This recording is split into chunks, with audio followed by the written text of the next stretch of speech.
નમસ્કાર મિત્રો, સ્વાગત છે આપણે યુટ્યુબ ચેનલ ગુજરાત વેધર ફોરકાસ્ટની અંદર। હવે મિત્રો આપણે વાત કરીશું કે 21 મે નું ગુજરાત મોસમ પૂર્વાનુમાન કેવું રહેશે। તો મિત્રો ખાસ તો આપણે જણાવી લઈએ કે હાલ ગુજરાત અને સમગ્ર ભારતમાં એવી કોઈ સિસ્ટમ નથી જેના કારણે અતિશય વરસાદ થાય કે 2 થી 3 દિવસ જે વાદળછાયું વાતાવરણ જોવા મળે, વરસાદ થાય, તોફાની જેવા પવનો આવે એવી કોઈ શક્યતા નથી, કારણ કે હાલ આખા સમગ્ર ભારતમાં એવી કોઈ સિસ્ટમ ચાલુ નથી જેના કારણે આપણે ગુજરાતને ઇફેક્ટ કરે। હવે વાત કરીએ આપણે ગુજરાતની, તો ગુજરાતમાં મોસ્ટ ઓફલી જે તાપમાનમાં છે તે ઘટાડો જોવા મળશે, સારો એવો ઘટાડો જોવા મળ્યો છે આ 2 દિવસની અંદર, કારણ કે 2 દિવસ વચમાં વાદળછાયું વાતાવરણ જોવા મળ્યું, સાથે સાથે પવનની સ્પીડ આપણને થોડી વધુ જોવા મળી, તેના કારણે જે તાપમાનમાં બહુ રાહત જોવા મળે છે। હવે મિત્રો વાત કરીએ કે 21 મે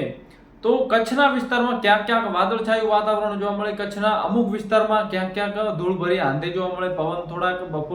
બપોરના સમયે પવન થોડો આપણને તીવ્ર જોવા મળે,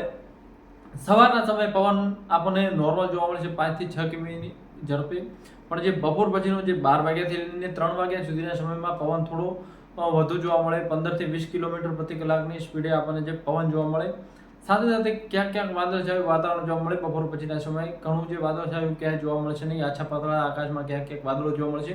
વરસાદની નહિવત તીવ્રતા જોવા મળે છે, કોઈ વરસાદ સિસ્ટમ નથી, એટલે કોઈ પણ એવો વરસાદી સ્પેલ કે જ્યાં જે ઝાપટું પડશે કે તેવી કોઈ શક્યતા આપણને હાલ જોવા મળી રહી નથી। તાપમાનની વાત કરીએ તો તાપમાન અંદાજિત 42 સેલ્સિયસ સુધી જોવા મળશે, પણ થોડા સમય માટે ક્યાંક ક્યાંક વિસ્તારમાં જોવા મળે, કારણ કે નોર્મલી જે તાપમાન છે 40 થી 41 સેલ્સિયસ સુધી જોવા મળશે, વધુ કોઈ તાપમાનની આપણને અસર જોવા મળશે નહીં। ઉત્તર ગુજરાતના તમામ ભાગો શુષ્ક અને સાફ જોવા મળશે, હવામાન સાફ અને તડકો મધ્યમ આપણને જોવા મળશે, કારણ કે જે ભેજવાળા પવનના કારણે ધુમ્મસ જેવી સ્થિતિ આપણને થોડી જોવા મળી રહી છે, સાથે સાથે પવન સુસવાટા બોલાવતો હોય છે બપોર પછીના સમયે, તેના કારણે ધૂળના રજકણો આકાશમાં ઉડતા હોય છે અને તે સૂર્યના કિરણો અવરોધિત કરતા હોય છે, તેના કારણે જે તાપમાનમાં આપણને સારી એવી રાહત જોવા મળી રહી છે। તો પણ જે અમુક શહેરી વિસ્તાર છે જ્યાં 42 સેલ્સિયસ સુધી તાપમાન જાય છે, કે જે બાકી અંદાજિત જે તાપમાન છે જે 41 સેલ્સિયસ રહેવાની શક્યતા છે।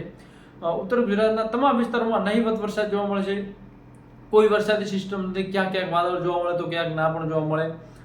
બપોર પછીના સમયે ક્યાંક જોવા મળે આછા પાતળા વાદળો, ક્યાંક કટકા સ્વરૂપે જોવા મળે, વરસાદની કોઈ પણ શક્યતા નથી, પવનની સ્પીડ નોર્મલ 10 કિમીની રહેશે, સવારના સમયે પવન ધીમો જોવા મળે છે, પણ જે બપોર પછીનો સમય છે તેમાં થોડીક પવનની સ્પીડ વધી શકે છે, 8 થી 10 કિમીની જઈ શકે છે। વાત કરીએ પૂર્વ ગુજરાતના તમામ વિસ્તારો શુષ્ક અને સાફ જોવા મળે છે, મોસમ એકદમ ક્લિયર જોવા મળશે, સવારના સમયથી લઈ અને બપોરના સમય સુધીનું જે તાપમાન છે જે અંદાજિત આપણે 41 સેલ્સિયસ જોવા મળે છે, વધુ કોઈ તાપમાન જોવા મળે છે નહીં, શહેરી વિસ્તારમાં 42 થી 43 સેલ્સિયસ જોવા મળે, કારણ કે પ્રદૂષણના કારણે અને ભીડભાડવાળા ઇલાકાઓમાં થોડુંક તાપમાન વધુ જોવા મળતું હોય છે, પણ જે આપણે તાપમાન જે રેગ્યુલર જે અંદાજિત કરતા હોઈએ છીએ સમગ્ર વિસ્તારનું હોય છે, તો સમગ્ર વિસ્તારનું તાપમાન 41 સેલ્સિયસ સુધી જોવા મળશે, વરસાદ નહિવત જોવા મળશે, પવનની સ્પીડ નોર્મલ જોવા મળશે, 8 થી 12 કિમીની ઝડપે પવન જોવા મળશે, કારણ કે અમુક જે પહાડી વિસ્તાર છે તેના કારણે જે પવન અટવાતો હોય છે, તેના કારણે અમુક વિસ્તારોમાં 12 કિમી પ્રતિ કલાકની ઝડપે પણ પવન જઈ શકે છે। વરસાદની તો કોઈ શક્યતા જોવા મળતી નથી, આંધી તોફાન જેવી પણ કોઈ તો જ્યાં જે પૂર્વ ગુજરાત છે ત્યાં કોઈ પણ એવી આંધી તોફાન પણ જોવા મળશે નહીં। દક્ષિણ ગુજરાતની વાત કરીએ તો દક્ષિણ ગુજરાતના સમગ્ર ઇલાકાઓમાં મોસમ સાફ અને ક્લિયર જોવા મળશે, વરસાદની શક્યતા કોઈ નથી। જે દરિયાઈ વિસ્તારનો અમુક વિસ્તાર છે ત્યાં તાપમાનમાં થોડી વધુ રાહત જોવા મળશે, કારણ કે બપોરનું તાપમાન 32 સેલ્સિયસ સુધી લઈ અને 38 સેલ્સિયસ સુધી હાઈએસ્ટ રહેવાની શક્યતા છે, રાત્રેનું તાપમાન 26 સેલ્સિયસથી લઈને 30 સેલ્સિયસ જોવા મળશે, પણ બપોરના તાપમાનમાં થોડો વધારો જોવા મળશે, 38 સેલ્સિયસ સુધી પહોંચી શકે છે। પવનની સ્પીડ નોર્મલ 20 કિમીની જોવા મળશે, 20 થી 15 થી 20 આપણે અંદાજિત જોવા મળશે, વરસાદની નહિવત શક્યતા છે, કોઈ પણ જાતે વરસાદનું કોઈ વાદળ એવું નથી, કોઈ સિસ્ટમ નથી જેના કારણે વરસાદ વરસી શકે। સમગ્ર સૌરાષ્ટ્રની વાત કરીએ તો સૌરાષ્ટ્રના અમુક ઇલાકાઓમાં ક્યાંક ક્યાંક વાદળ જોવા મળે તો ક્યાંક ના પણ જોવા મળે, વરસાદ કોઈ પણ નહિવત જોવા મળે છે કોઈ પણ વિસ્તારમાં। ગુજરાતના તમામ વિસ્તારની વાત કરીએ તો ક્યાંય પણ વરસાદ જેવી સિસ્ટમ નથી, સુરત, વડોદરા, વાપી, વલસાડ જે તમામ વિસ્તારો છે ત્યાં ક્યાંક જે મહારાષ્ટ્ર ઉપર જ્યાંક સિસ્ટમ જે જોવા મળતી હોય છે, જે વરસાદી વાદળો જોવા મળતા હોય છે,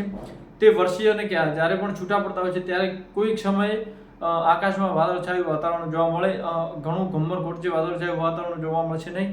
અંદાજિત જે આપણે છાયા ટાઈપના વાદળો જોવા મળશે, વધારે કોઈ પણ વરસાદની કોઈ પણ શક્યતા જોવા મળતી નથી સુરતના વિસ્તારોમાં કે વલસાડ, વાપી, જે વડોદરાનો વિસ્તાર છે કોઈ પણ વરસાદી સિસ્ટમ આપણને જોવા મળશે નહીં। ઓખા, દ્વારકા, ભાવનગર આ વિસ્તાર જે દરિયાકાંઠાથી અડીને છે તેમાં પણ વાદળછાયું ક્યાંક વાતાવરણ જોવા મળે. સવારના સમયે વાદળો આવતા જતા જોવા મળે કે જે મોસમની સંકેત છે, આપણે જે આગવું ચોમાસાના વાદળો આવતા હોય છે તે જોવા મળે. બાકીનું જે 9 વાગ્યાથી લઈને 10 વાગ્યાનો જે સમય છે તે સાફ થઈ જશે આકાશ અને આખો દિવસ ચોખ્ખું હવામાન જોવા મળશે.